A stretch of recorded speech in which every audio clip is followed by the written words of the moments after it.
Hello and welcome to Say News. We begin this newscast with an ongoing crisis that is haunting the GTA, homelessness. For many, the idea might seem impossible to imagine, while some believe that the possibility could be just around the corner. Our reporter Daniela Silva has the story. In a city as vibrant and prosperous as Toronto, a crisis continues to grow. Thousands find themselves without a place to call home. While homelessness is not exclusive to newcomers, many end up finding themselves living in shelters or tents when they arrive. Nusfa Nakandi was once one of them.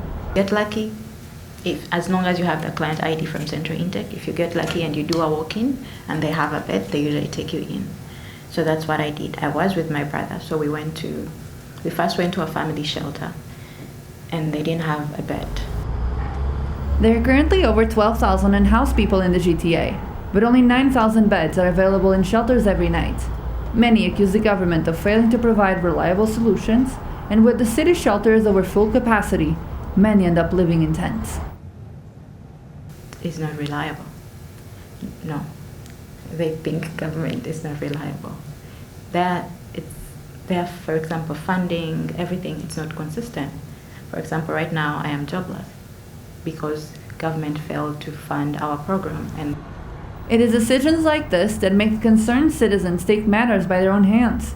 Tiny homes were placed at the St. James Park to help those who are transitioning from living in a tent to permanent housing. The creator, Ryan Donays, wanted to give a warmer solution for those who are living outside. They can supply some land and maybe supply some funding, but mainly supply some land because we need to get our parks back. Homelessness is not just a matter of finding a roof over one's head. For many, it's also a struggle against addiction. Drug use and homelessness are often deeply intertwined, creating a vicious cycle that's hard to escape. In a news conference, Mayor Olivia Chow says she's creating more options for the unhoused. Rent supplements, raise the social assistance rates, more mental health and addiction support. These would help people experiencing homelessness get back on their feet rather than shuffling them around from park to park. While the mayor is asking the province for more money so more help can reach those who need it, some believe that the help will never come.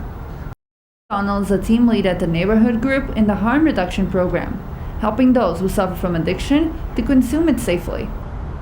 Especially among the people who are using drugs. If drugs is the issue, nobody wants to help. The neighborhood group has been a hot topic after fighting against an order to close the consumption sites at a 200 meters distance from schools and daycares. They claim the order goes against the Charter of Rights and Freedoms and the Constitution. Really working with people who are actively using drugs. So I'm getting wound care, I'm having overdoses, I'm having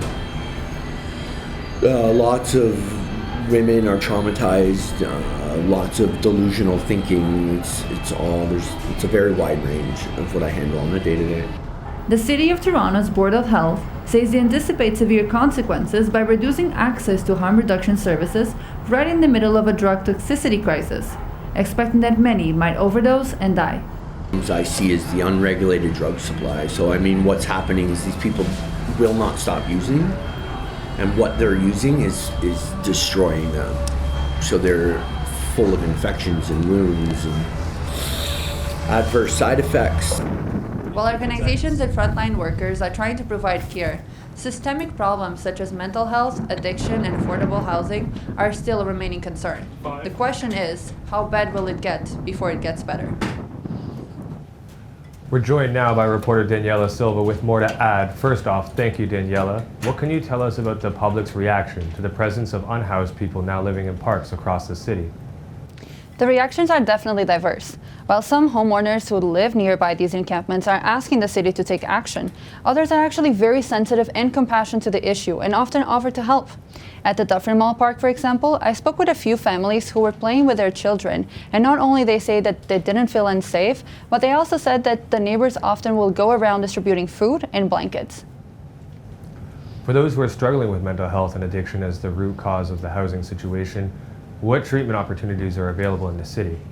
There are dozens, if not hundreds, of different agencies that can help dealing with these problems. The Centre for Addiction and Mental Health, also known as KMH, is one of the many places that is covered by the Ontario Health Card.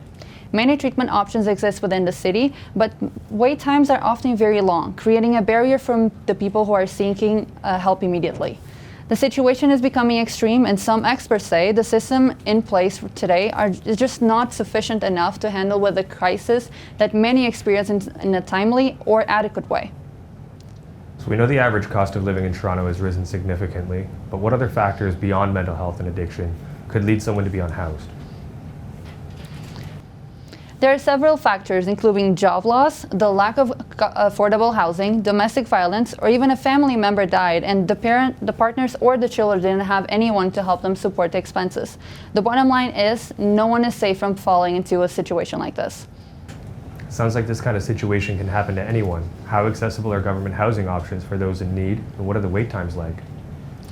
Every person's situation is different based on their location, income, or immigration status. Because of these reasons, the wait periods are also different, with some agencies stating up to 10 years, while some individuals say that the wait time is much longer for them.